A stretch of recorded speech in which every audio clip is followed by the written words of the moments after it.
There's a specific assumption almost everyone carries into this question before they actually examine it closely, that survival goes to the strong, the confident, the ones who never seemed vulnerable in the first place.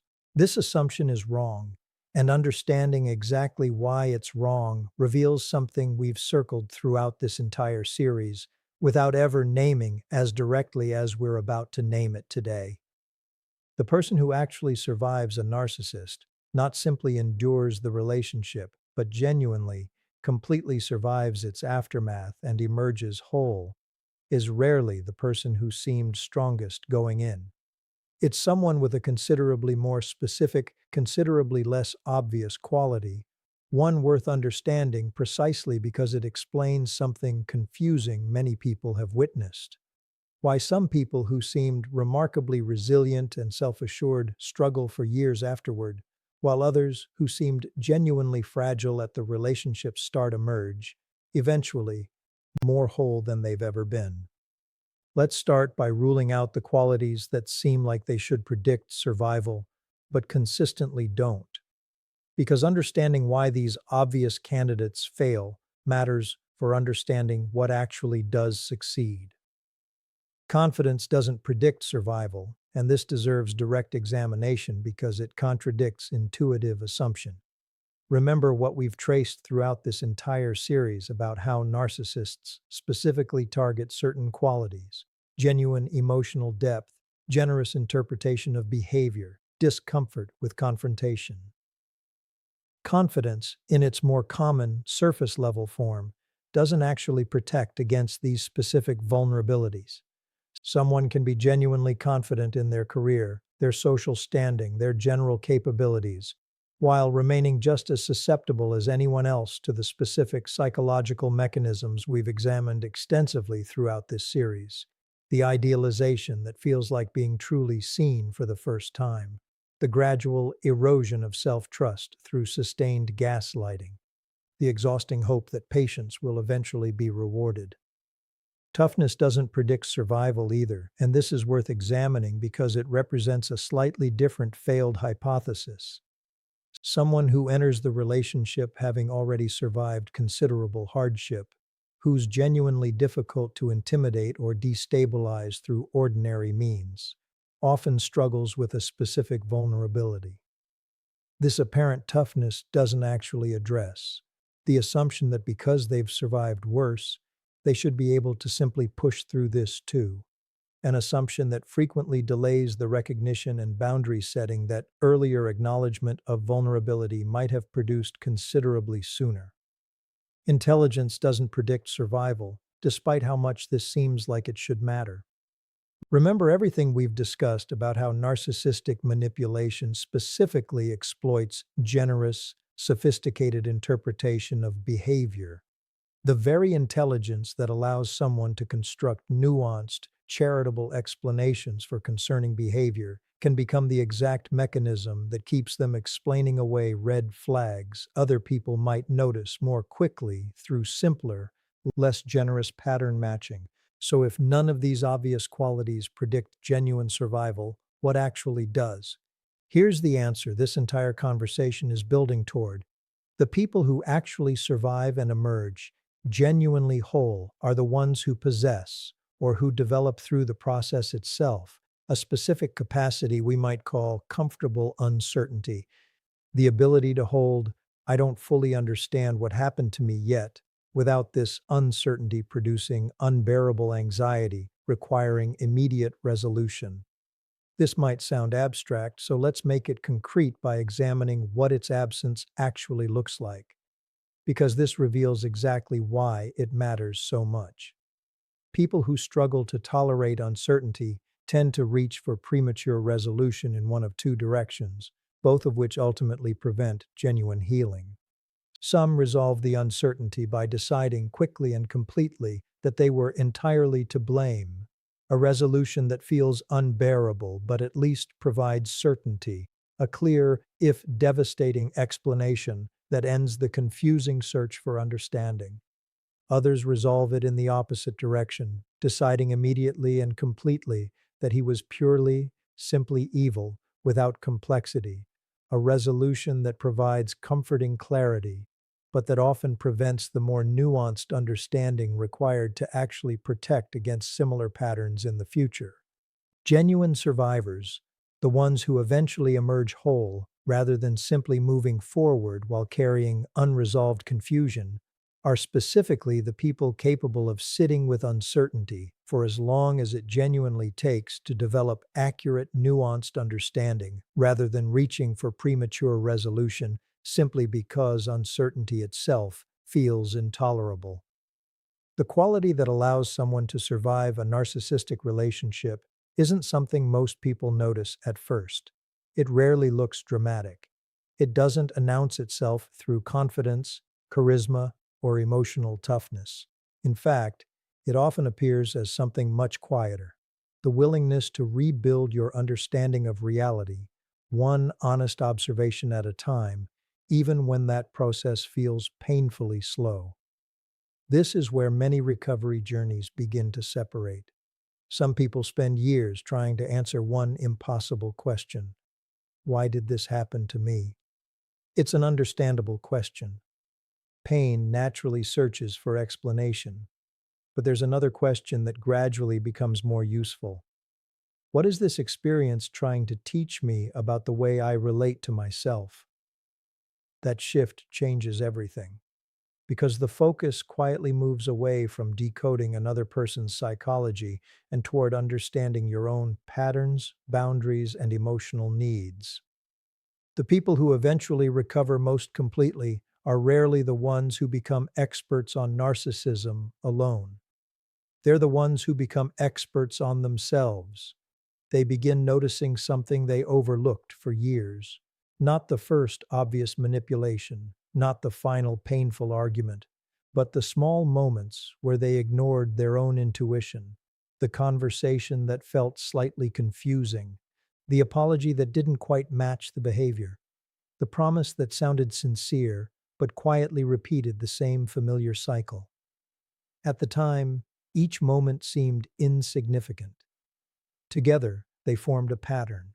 One of the most important psychological shifts happens when survivors stop judging themselves for missing those patterns. Instead, they become curious about why they overlooked them. Curiosity creates growth. Shame usually creates avoidance. That's why self-compassion plays a much larger role in healing than many people realize. If every memory becomes another reason to criticize yourself, your nervous system learns to avoid looking backward altogether. But if each memory becomes an opportunity to understand yourself more deeply, the past slowly transforms from a source of pain into a source of wisdom. Another characteristic shared by many long-term survivors is their willingness to let go of certainty. This sounds strange because certainty feels comforting. We want clear villains, clear victims, clear explanations. Reality is often more complicated. A relationship may have contained genuine affection alongside unhealthy dynamics. Some happy memories may have been completely real. Some promises may have been sincerely meant in the moment, even if they were never consistently lived out. Accepting complexity doesn't excuse harmful behavior. It simply prevents your understanding from becoming trapped inside extremes. Psychological maturity often begins the moment you stop asking whether every experience was entirely real or entirely false. Instead, you begin asking a different question: what pattern remained consistent despite the changing circumstances? Patterns reveal far more than isolated moments ever can. That's why emotionally healthy people learn to evaluate relationships across time rather than through emotional intensity. A single beautiful weekend doesn't erase months of disrespect. One thoughtful apology doesn't automatically rebuild broken trust. Likewise, one difficult conversation doesn't necessarily define an entire relationship. Consistency matters more than isolated events. Another quality quietly emerges as healing continues: the ability to disappoint other people without abandoning yourself. Many individuals who become trapped in controlling relationships share a deep discomfort with disappointing others. They become skilled at maintaining harmony, avoiding conflict, explaining themselves repeatedly, making sure everyone else feels emotionally comfortable.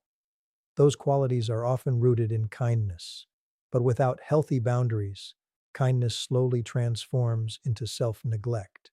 Recovery teaches something entirely different. You begin realizing that another person's disappointment isn't automatically evidence that you've behaved unfairly. Someone can dislike your boundary, and the boundary can still be healthy. Someone can misunderstand your decision, and the decision can still be right. That realization creates enormous emotional freedom because your choices stop being measured entirely through other people's reactions. Instead, they're measured against your own values. Another important difference appears in the way survivors respond to loneliness. Immediately after leaving an unhealthy relationship, loneliness often feels unbearable. The silence seems frightening.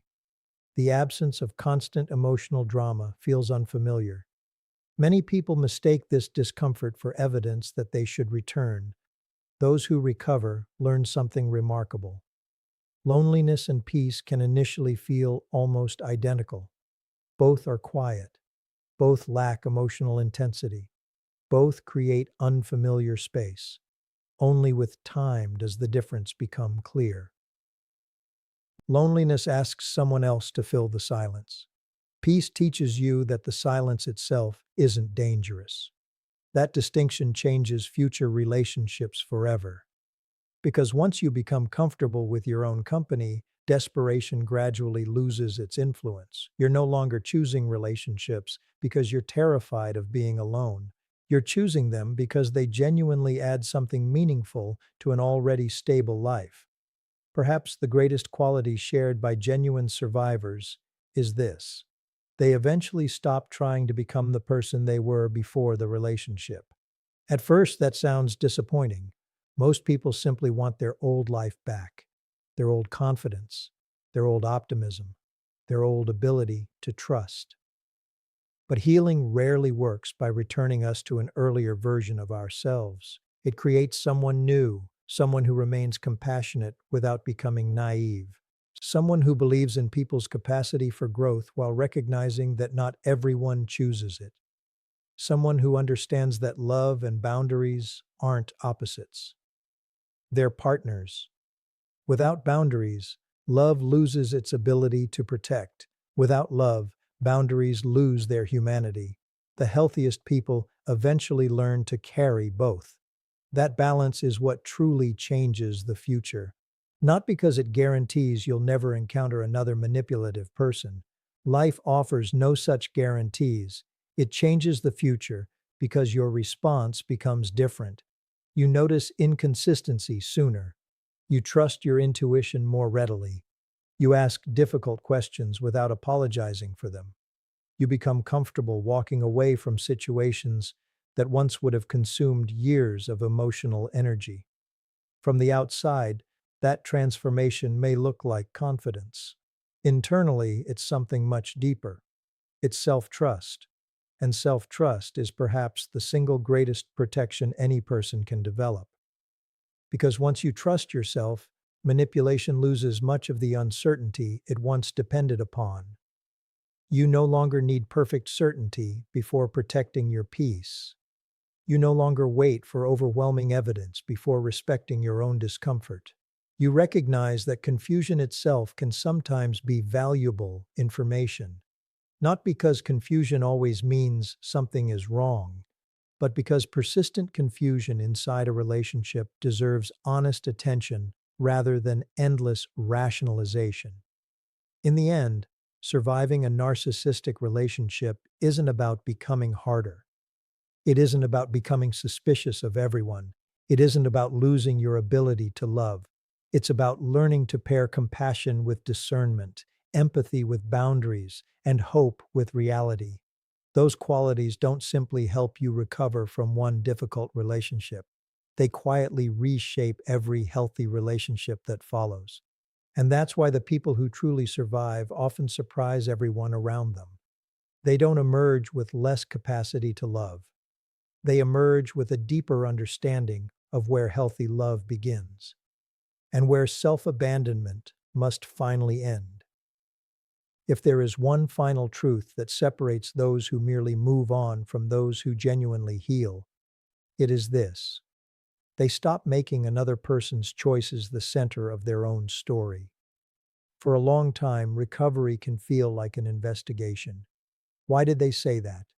Did they ever love me? Were the good moments real? Will they ever change? Those questions are understandable.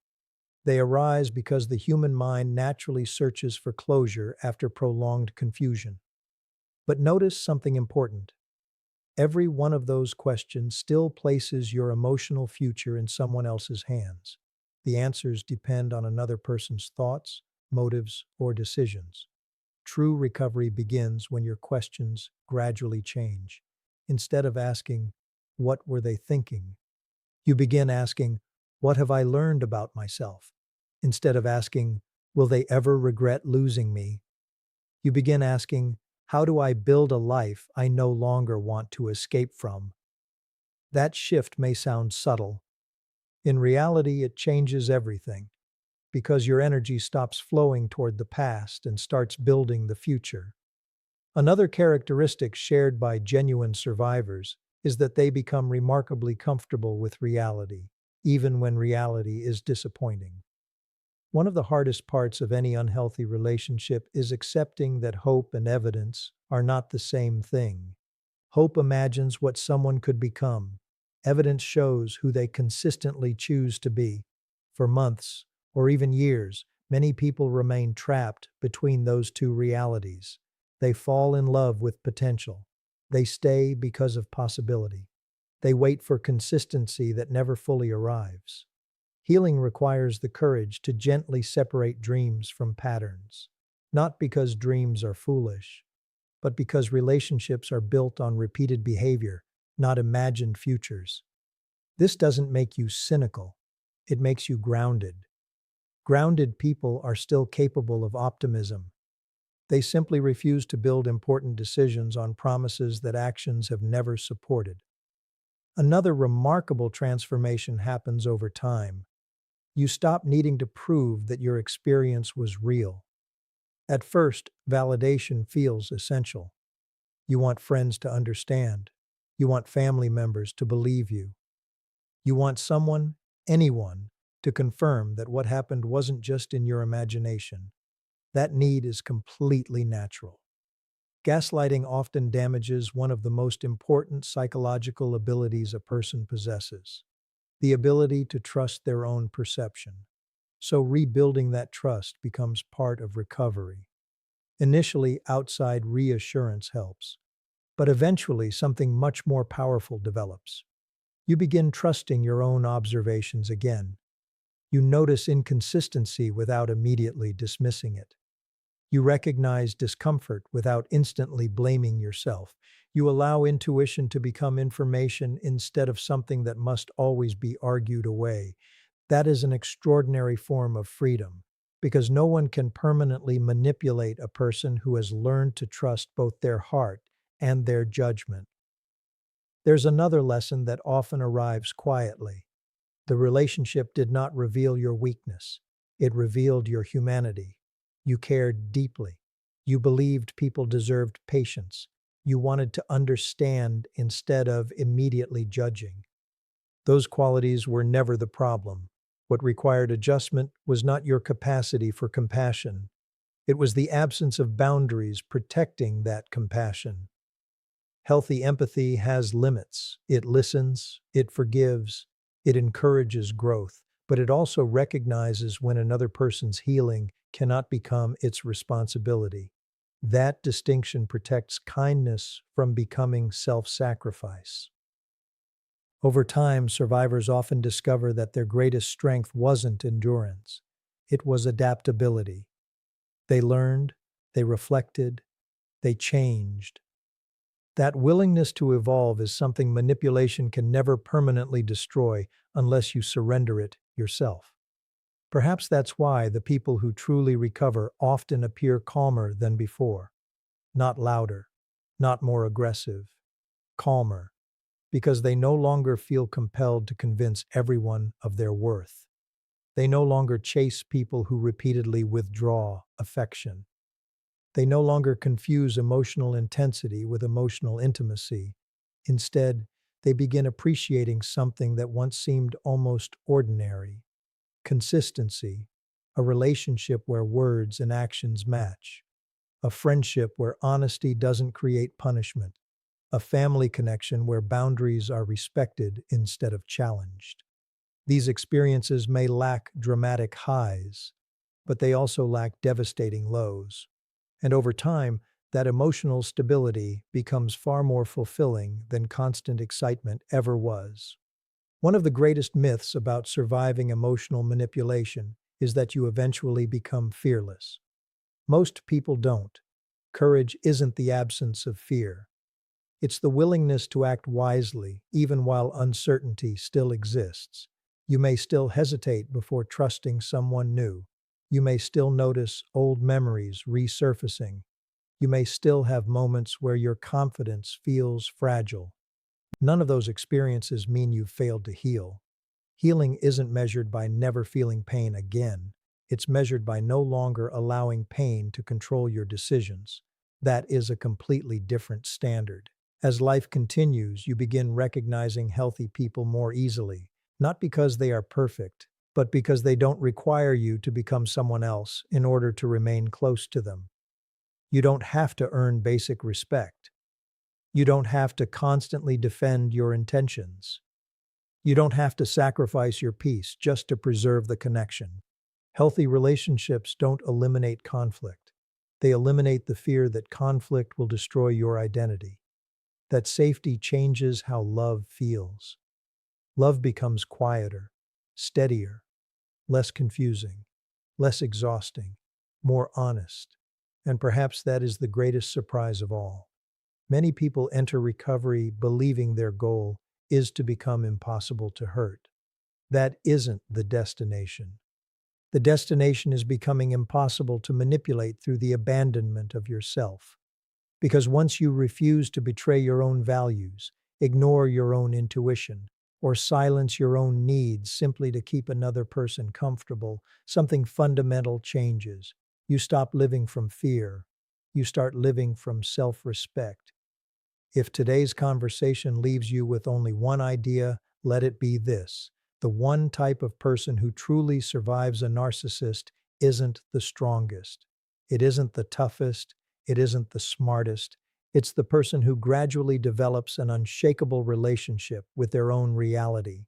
The person who learns to trust patterns more than promises, to value consistency more than intensity, to choose peace over uncertainty disguised as passion, and to understand that genuine love never requires the permanent loss of yourself, because in the end, surviving was never about defeating another person. It was about rediscovering the part of yourself that manipulation tried to convince you never existed.